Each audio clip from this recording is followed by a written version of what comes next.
la ignorancia a propósito de un pueblo. Los médicos aconsejan, pero su consejo es en vano. Nada puede afectar el juicio de los rebeldes o también la sanidad de los que se humillan y arrepienten delante de Dios.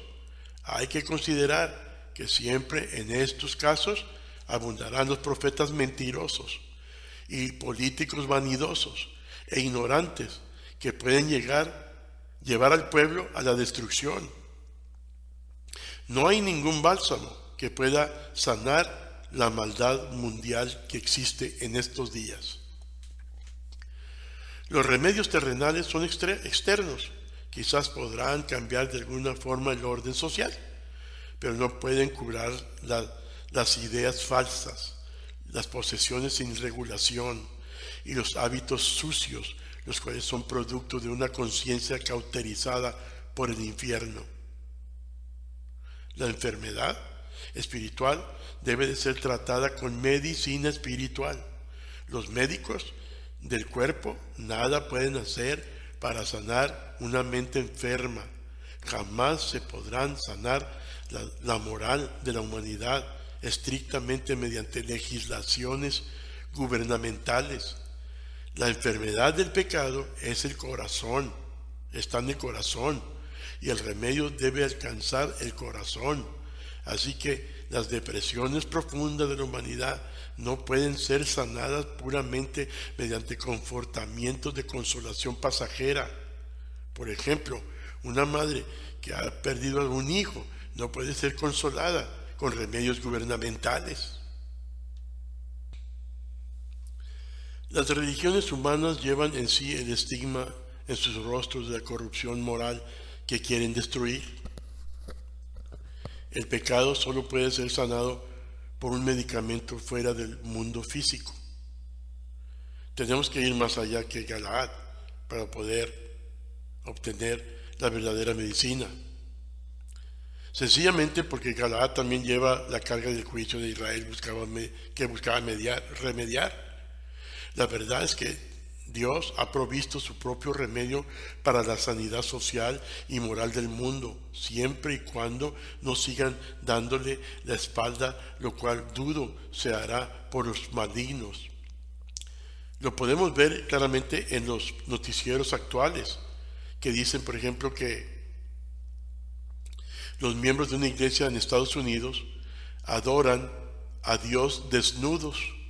Una pequeña iglesia rural en Virginia del norte, en una pequeña ciudad llamada Whitetail Chapel, la iglesia se llama Whitetail Chapel, permite que su congregación asista desnuda a los servicios del culto. El pastor Alan Parker de la iglesia allí afirma que muchos de los momentos más importantes de la Biblia estaban desnudos.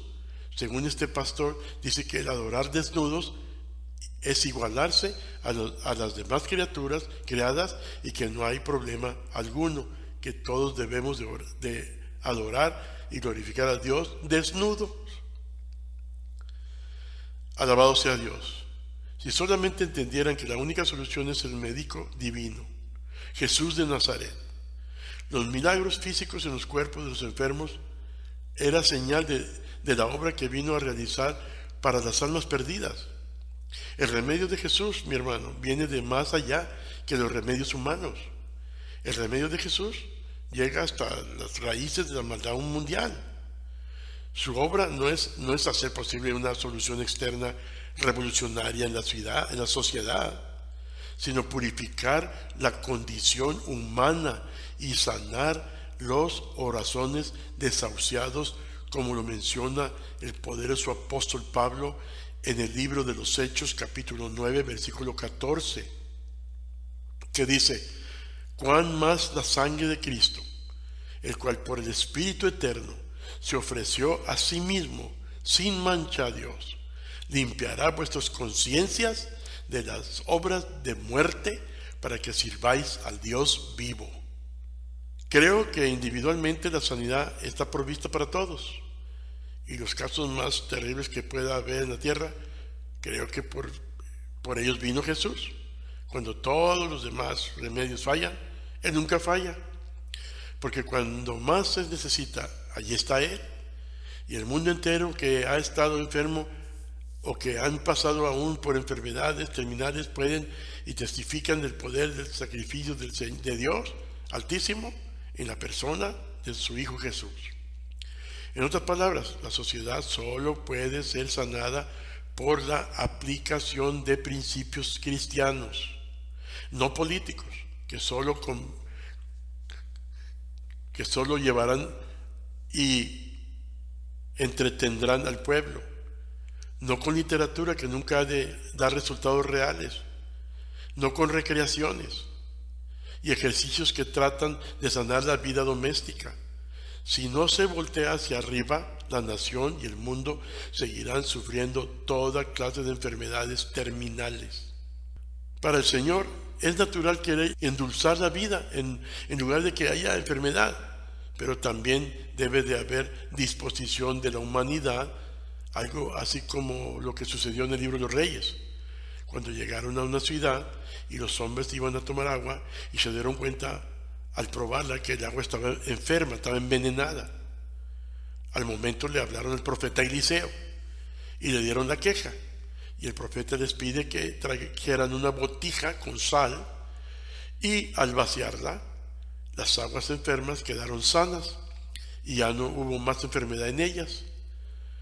Al analizar este pasaje, mis amados, este pasaje de Reyes, no tenemos más que pensar que tipológicamente las aguas hablan del pueblo, un pueblo enfermo de pecado. Cuando el profeta pide la botija de la sal, está hablando simplemente del poder del cristianismo. Así como dijo a nuestro Señor Jesús, la sal de la tierra, es decir, que cuando nosotros como cristianos caminamos en la verdad, somos la sal de la tierra. Somos como la sal y tenemos el poder de darle otro sabor a cualquier situación con que nos topemos. También tipifica a Jesús, porque cuando Jesús viene a nacer a alguien, la sanidad en sus diversificaciones empieza a hacer efecto. Aquí denotemos que el corazón del Señor siempre es sanar a sus hijos, pero siempre y cuando las gentes se humillen y sigan obedeciendo sus mandamientos. Pensemos también en esto, en que el pecado hace reversivo los milagros de misericordia. Cuando la gente no cree, entonces el cielo está forzado a no convertir las aguas en aguas saludables, a dejar las aguas en sangre, como le sucedió al pueblo de Egipto. En otras palabras, las bendiciones se convierten en maldiciones. Cuando el Altísimo detiene su amor y misericordia, se detiene el poder del gozo. La pérdida no solo tiene sus efectos en lo físico, sino que en la esfera espiritual, como el poder de apercibir bien la verdad. Por eso dice el Señor que el que tiene poco aún se le dará, pero al que no tiene más que poco aún se le quitará.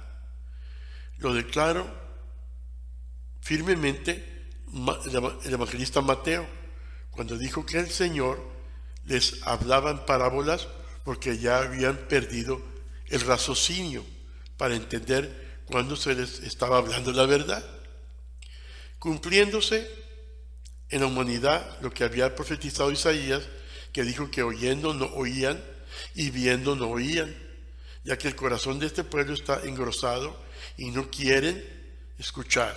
Jesús dijo con lágrimas en sus ojos que ya no había bálsamo, porque no entendían y no era posible una sanidad efectiva y duradera. El Señor Jehová había ordenado a sus sacerdotes que pronunciaran las bendiciones sobre Israel, pero cuando el pueblo no entiende, esas bendiciones se convierten en maldiciones por su misma dureza.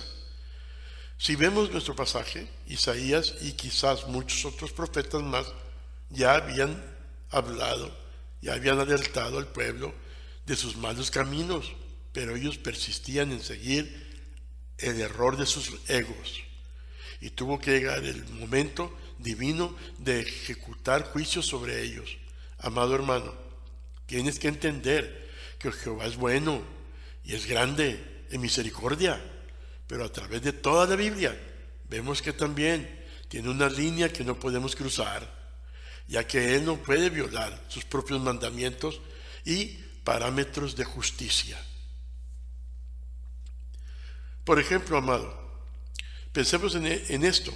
En tiempos pasados, cuando no había tanta economía y la gente ganaba poco, no tenían más que caminar agradecidos y vivir para sus familias y darles diversiones sencillas y recreaciones sencillas. Pero cuando empezó a abundar las finanzas, las riquezas, la economía, los sueldos altos, las ganancias ilícitas, vemos que en lugar de ser una bendición, se han transformado en una maldición al ver el pueblo tomando una actitud de egoísmo, de egocentrismo, de autocontrol y seguir modos de vida de pura diversión y recreación, olvidando la casa de Dios, menospreciando las disciplinas devocionales, rebajando los ministros de Dios, rebajando los servidores públicos de Dios, valorando más la farándula y haciendo héroes y heroínas de artistas que están completamente satanizados con sus modos de vida contrarios a la palabra del Creador nuestro Señor.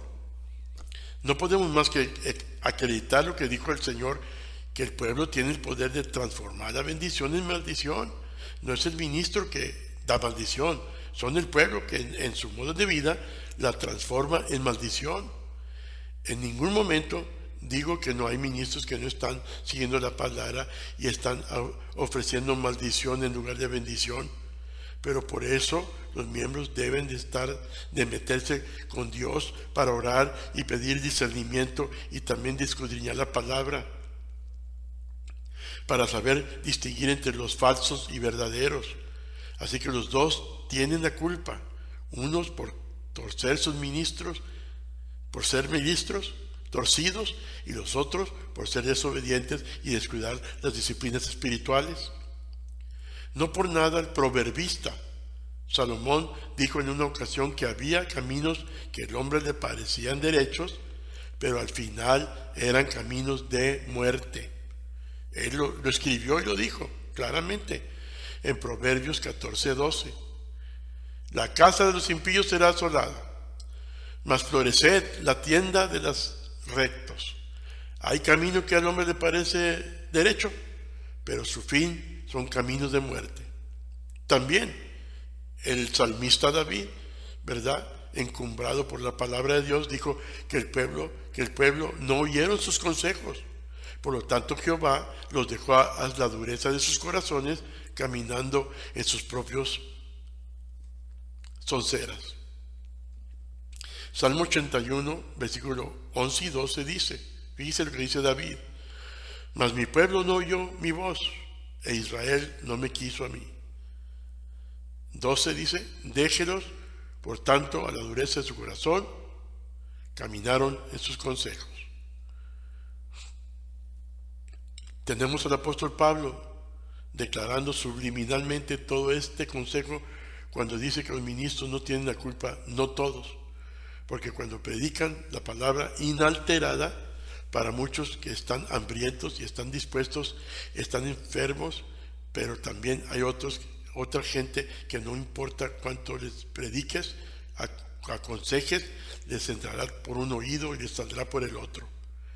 Y esto ellos mismos lo convierten en maldición para sus propias vidas.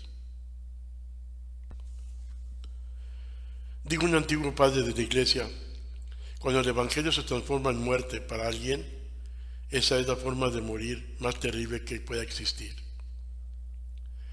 El ungimiento de los enfermos con aceite era una de las prácticas favoritas de los judíos antiguos. Esto fue uno de los mandatos de los 12 como una medicina ordinaria, vamos a decir, pero haciendo efectos extraordinarios en las manos. También nunca vemos a Jesús en su misión usar el aceite. La práctica usual del Señor era simplemente usar la palabra de poder. En ocasiones tocaba al sufrido, otras ocasiones hizo una mezcla con barro para ungir los ojos de un ciego. En otra ocasión usó su propia saliva. También las palabras de Isaías eran verdaderas cuando le dieron la golpiza.